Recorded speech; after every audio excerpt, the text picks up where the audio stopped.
Pre monsoon plan એટલે શું? નમસ્કાર મિત્રો, હું છું હરીશ બ્રહ્મભટ્ટ. નિર્ભય આણંદમાં આપ સૌનું સ્વાગત છે.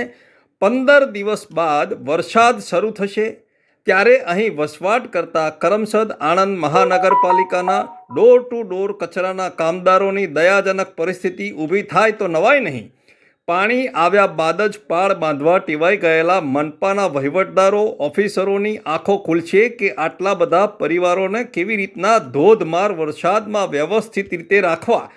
ઝાયડસ હોસ્પિટલની પાછળ મોટી ખોડિયાર જવાના માર્ગ ઉપર આવેલો આ ખુલ્લો પ્લોટ જેમાં 2 ફૂટના ખાડા છે જ્યાં પાણી ભરાઈ જશે અને આ પ્લોટની આસપાસમાં આવેલા કરોડોની કિંમતના ફ્લેટો અને તેના રહીશો જે લોકો આજે પણ અહીં સળગતા કચરા, પ્લાસ્ટિક અને વેસ્ટની ધુમાડીના કારણે શરીર માટે હાનિકારક હોવાથી ત્રાહિમામ પોકારી ગયા છે. અહીં વસવાટ કરતા ડોર ટુ ડોરના બિચારા પરિવારો પાસે પૈસાની એવી તો છૂટ નથી કે ગેસના બોટલો વાપરે, કચરો સળગાવીને કામ ચલાવે છે.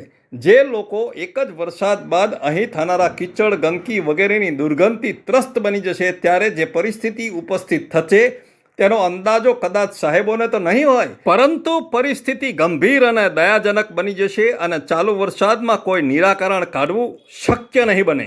જેના કારણે હજુ પણ સમય છે. વરસાદની શરૂઆત પહેલાં જ યોગ્ય જગ્યા શોધી આ પરિવારજનોને વસવાટ કરાવવો જોઈએ, નહીં તો સમયની કસોટીમાંથી પાર પડવું ખૂબ જ મુશ્કેલ બની જશે.